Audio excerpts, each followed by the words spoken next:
Salah satu ajaran Kristen yang paling mendasar yang tidak boleh diganggu-gugat adalah pengakuan bahwa Yesus Kristus adalah Allah sepenuhnya dan manusia sepenuhnya.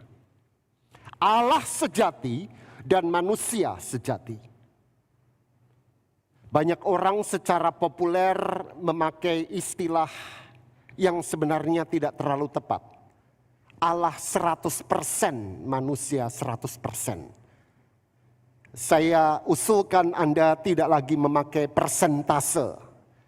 Sebab kebenaran semacam ini bukanlah kebenaran numerik, bukan kebenaran matematis.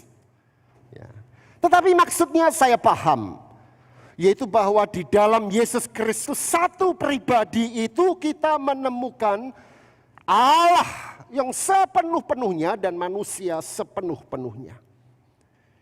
Nah, dari sisi Allah sepenuhnya ini kita bisa mengatakan bahwa di dalam pribadi Yesus Kristus Allah yang tak bisa dijamah, yang maha segalanya itu hadir sepenuh-penuhnya. Melihat Yesus Kristus kita melihat Allah. Dari sisi kemanusiaannya yang sejati itu juga, kita bisa berkata apa? Oh, bahwa ternyata Allah sangat menghargai manusia. Di dalam inkarnasi itu, Sang Anak yang adalah Allah sepenuhnya itu rela menjadi manusia seperti kita. Dicubit, jerit. Disalib, dia mengaduh, dipukul, dia terjatuh. Dan akhirnya mati di atas kayu salib itu. Nah, ini satu kenyataan yang paling mengagumkan di dalam iman Kristen adalah bahwa Dia yang maha segalanya itu berkenan untuk sekarang ditampilkan, diperagakan, dipersaksikan oleh ciptaan yang rapuh. Tidak sempurna dan terbatas. Lihatlah manusia Yesus itu, maka kita akan sadar sesadar-sadarnya betapa luar biasanya rahasia cinta ilahi ini. Yang sempurna itu sekarang hadir di dalam manusia Yesus. Yang terbatas oleh ruang dan waktu. Dan bukan hanya itu, berkat menjadi manusia itu, maka kita bisa merabanya, kita bisa menciumnya, kita bisa melihat, merasakannya. Dan itu sebabnya kita bisa menunjuk kepadanya. Itu loh Yesus. Lihat anak manusia itu, lihat anak domba Allah itu. Kalau Allah kan susah. Kita nggak bisa berkata itu Allah. Itu roh Allah, nggak bisa. Tapi karena sudah menjadi manusia Yesus, kita bisa mengatakan lihatlah Dia. Dan di situ kemudian muncul kegembiraan bahwa segala sesuatu dan semua orang bisa menunjuk. Entah menunjuknya dengan rasa kagum atau menunjuknya dengan rasa benci. Karena itu ketika Yesus datang, dunia terbelah. Sebagian menerimanya, mempercayainya, mencintainya. Sebagian membenci dan menolaknya. Tapi setidaknya kita kemudian punya satu clue untuk mengatakan bahwa, oh kalau begitu, yang terbatas sekarang bisa menunjuk, mempersaksikan siapa Yesus itu. Anda lihat anak kecil yang sedang menyanyi dengan suara yang agak fals, dia bisa menunjuk melalui nyanyiannya Yesus. Kita melihat bunga yang indah, kita bisa melihat bahwa bunga ini menunjuk kepada keindahan Allah dalam Kristus. Kita menikmati roti dan anggur perjamuan kudus, menunjuk kepada anak domba Allah itu.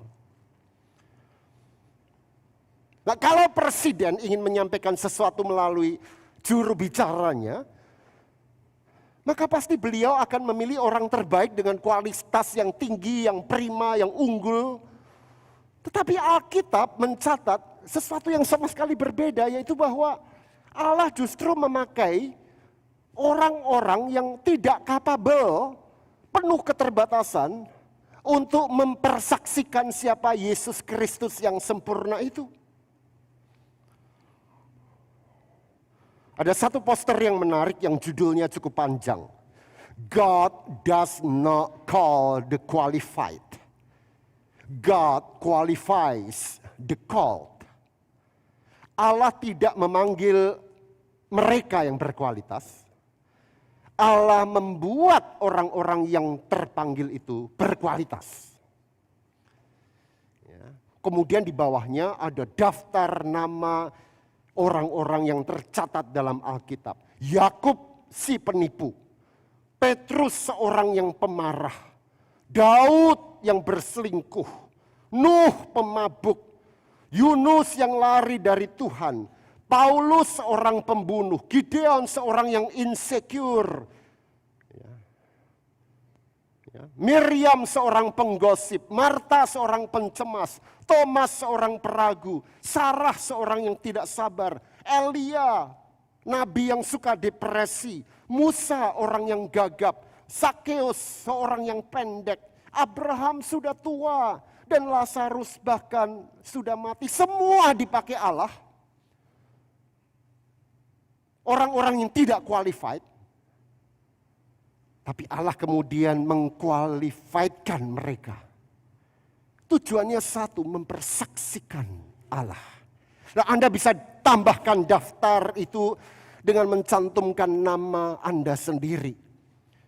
Yoas yang nyebelin. Rezeki yang apapun terserah Anda. Nah, saya sendiri jika mengingat momen-momen ketika muda saya berkata ya untuk menjawab panggilan Tuhan menjadi pendeta, saya sering berpikir kok nekat. Ya. Ketika muda saya seorang yang gagap, cedal, saya nggak bisa ngomong R dengan baik. Ini latihan bertahun-tahun. Ngomongnya nggak jelas, kalau S-nya mendesis.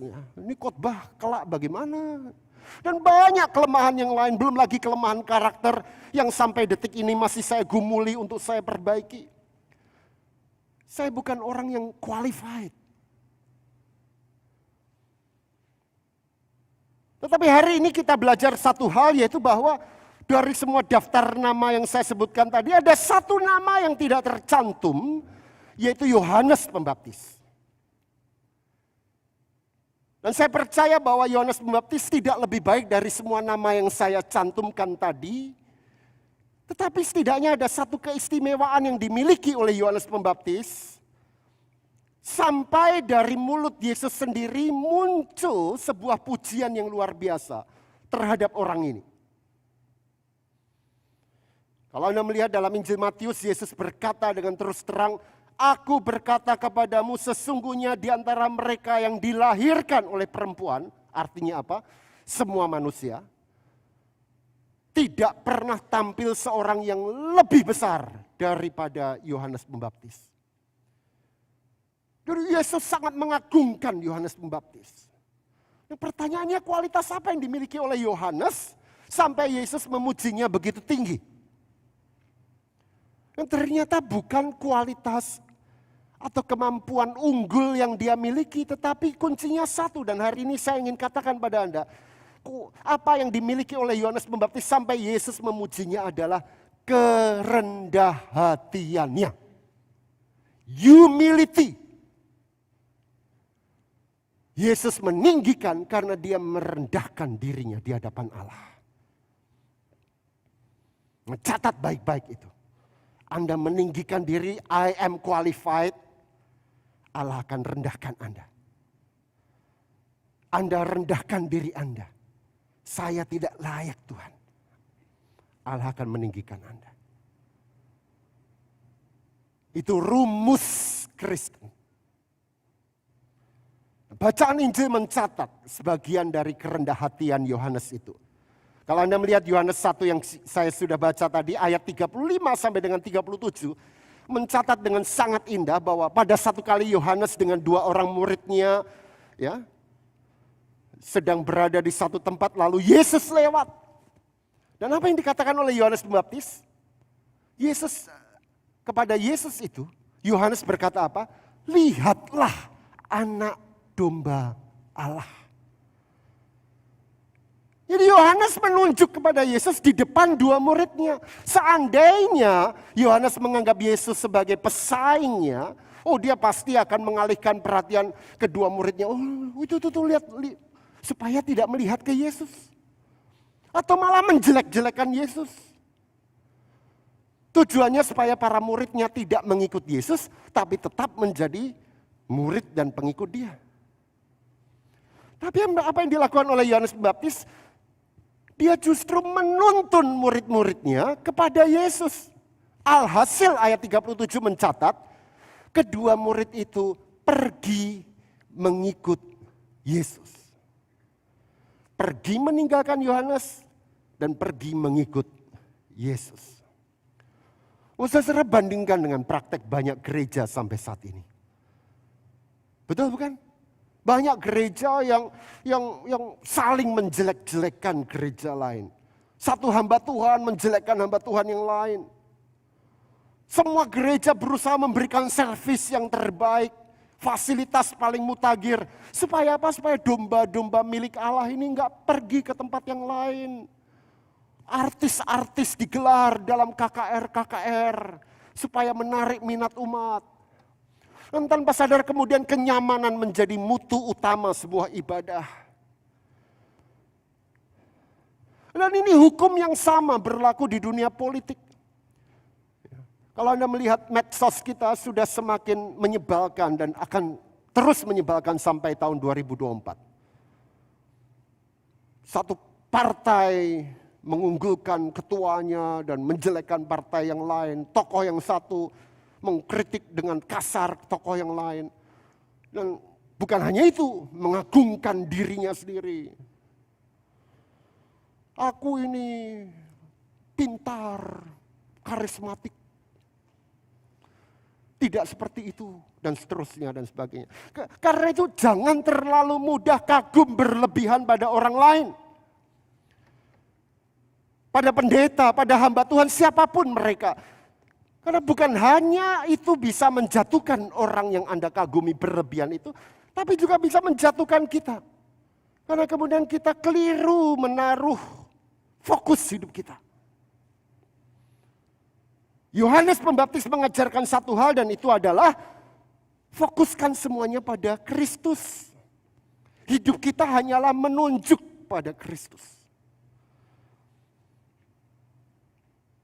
Itu sebabnya kita perlu memberi catatan. Saya perlu memberi catatan terhadap nyanyian yang akan kita nyanyikan di akhir ibadah nanti. NKB 212, jadilah suluh dunia. Nanti kita akan nyanyikan.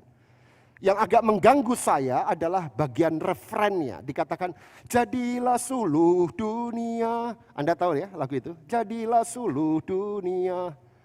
Ya. Kalau kita tangkap begitu saja, maka kesannya kita ini suluh dunia. Dunia ini gelap dan kita terangi dunia. Emang lu siapa? Sementara dalam Injil Yohanes dikatakan Yesus yang berkata, akulah terang dunia, bukan Anda. Memang dalam Matius 5 dikatakan bahwa kita harus menjadi terang dunia. Tetapi dengan pemahaman yang jelas bahwa kita ini menjadi terang dunia di tempat kita masing-masing. Karena kita memperoleh terang dari Allah di dalam Yesus. Bukan karena Anda pada diri Anda sendiri adalah terang dunia. Kristus terang dunia. Untungnya NKB 212 itu adalah terjemahan dan dalam bahasa aslinya bagian referen itu enggak berbicara begitu loh Bapak Ibu Saudara. Untungnya dalam bahasa aslinya dikatakan begini. Brighten the corner where you are. Brighten the corner where you are. Cerahkanlah, terangilah sudut di mana engkau ada. Ini bukan dunia, cuman sudut. Jadi sadarilah bahwa kita ini ditempatkan Allah di sudut. Jadi kita cuman di sini Bapak Ibu, di sudut. Dengan satu lilin kecil, itu pun di belakangnya WC. bau. Ya di situ Anda dengan satu lilin sampai berusaha, berjuanglah sampai tetes terakhir lilinmu dan mati dan selesai hidup kita. Tapi dimanapun kita berada, brighten the corner where you are. Dan itu setepatnya yang dilakukan oleh Yohanes Pembaptis. Dia tidak bermanis kata supaya orang lain mengikutinya. Dia sadar benar bahwa panggilan seorang saksi, seorang nabi, seorang murid adalah menjadi tidak populer. Setepatnya supaya hanya Kristus yang dipandang orang lain. Malah alih-alih bersuara manis, bersuara nyaman, Yohanes Pembaptis berteriak lantang, memerahkan telinga orang hanya demi menyatakan kebenaran. Dan itu sebabnya Injil mengatakan tentang sosok satu ini sebagai suara yang berteriak, meraung-raung dari padang gurun, vox clamantis in deserto. Sebab dia tahu persis Injil harus diberitakan, kebenaran harus disampaikan, Kristus harus ditinggikan. Dia tahu persis bahwa meninggikan Kristus berarti merendahkan diri sendiri di hadapan Sang Anak Domba itu. Dan kita akan dapatkan banyak contoh lain dalam Alkitab tentang kerendah hatian Yohanes Pembaptis. Yohanes 1 ayat 27 yang tidak kita baca misalnya. Nabi ini berkata, membuka tali kasutnya pun aku tidak layak. Yohanes 3 ayat 30. Yohanes menunjukkan kerendah hatiannya dengan berkata, dia harus makin besar, aku harus makin kecil. Nah, dia ucapkan itu untuk mengilustrasikan bahwa Yesus ini mempelai pria. Aku hanya pendamping, hanya best man. Yang penting itu yang kawin, bukan best man-nya. Ya, makanya kalau Anda menikah, jangan cari, buat yang muda ya, kalau Anda kelak menikah, jangan cari best man yang lebih cakep dari Anda. Atau jangan cari bridesmaid yang lebih cantik dari Anda. Ya. Itu sebabnya ketika muda saya sering diminta jadi best man, karena aman. Ya. Nah, kerendah hatian Yohanes Pembaptis ini intinya cuma satu. Dan hari ini saya mohon Anda pelajari inti kehidupan ini. Apapun yang kita ucapkan, apapun yang kita lakukan, semuanya tidak lain menunjuk kepada Yesus Kristus. 2 kali dalam bacaan kita dikatakan. Ayat 29 dan 36. Yohanes berkata, lihatlah anak domba Allah. Jangan lihat aku. Lihatlah sang penebus ini. Dengan resiko orang tidak lagi mengagumimu. Dengan resiko engkau tidak populer.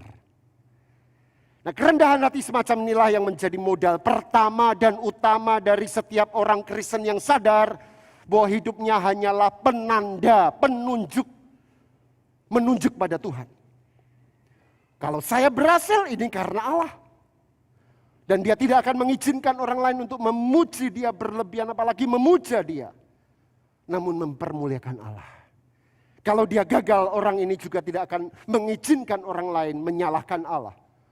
Tetapi memperlihatkan bahwa Allah sedang bekerja melalui kegagalannya untuk kebaikan yang lebih besar lagi.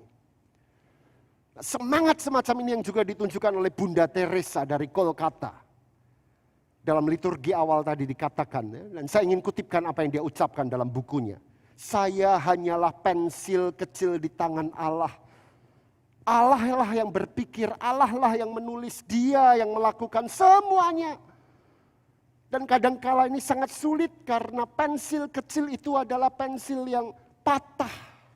Aku ini patah. Dan Allah mengasahnya sedikit lagi. Nah, bagi orang-orang seperti Yohanes Pembaptis dan Bunda Teresa,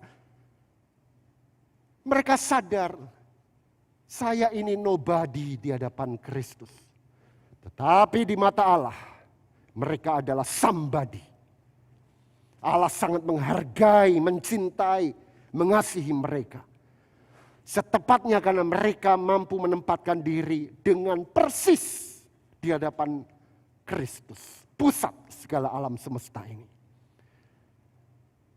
Izinkan saya mengakhiri dengan mengingatkan kita semua tentang dua dosa paling populer terkait dengan kerendah hatian ini. Yang pertama adalah dosa kesombongan.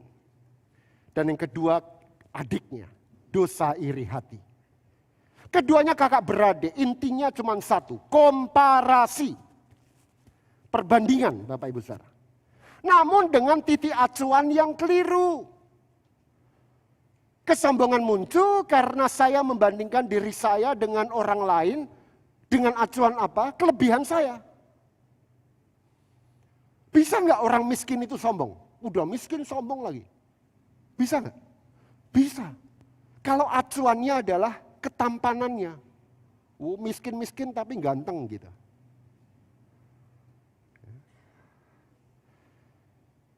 Dia menyombongkan sesuatu yang lebih dari dirinya dibanding orang lain. Iri hati sebaliknya. Membandingkan diri dengan orang lain dengan acuan orang lain. Bisa nggak orang kaya itu iri dengan orang miskin? Bisa. Kalau acuannya adalah ketampanan orang miskin itu. Dia itu miskin tapi kok ganteng ya gitu. Jadi komparasi dengan acuan yang keliru munculnya dua, sombong atau iri hati. Di kebaktian ini ada dua kelompok kolintang, betul? Ya, yang tadi sudah menyanyi kolintang Hosiana dan kolintang Eklesia. Oh itu potensial untuk sombong yang satu atau iri yang lain. Kalau mereka dua kelompok ini acuannya keliru. Nah, bacaan kita mengajarkan satu, miliki acuan yang tepat. Apa? Anak domba Allah, Kristus itu. Dan kalau kedua kelompok kolintang ini, Anda semua hidup dengan acuan Kristus, kita bisa memerangi kesombongan dan iri hati itu. Kita akan sadar diri bahwa kita semua hanyalah pelayan-pelayan yang semoga melalui tutur kataku, semoga melalui perbuatanku, orang bisa sampai kepada Kristus. Dan kita boleh berlega hati bahwa kepada orang-orang semacam ini Allah sangat menghargai. Di mata Allah, orang-orang yang mampu berkata, lihatlah anak domba Allah.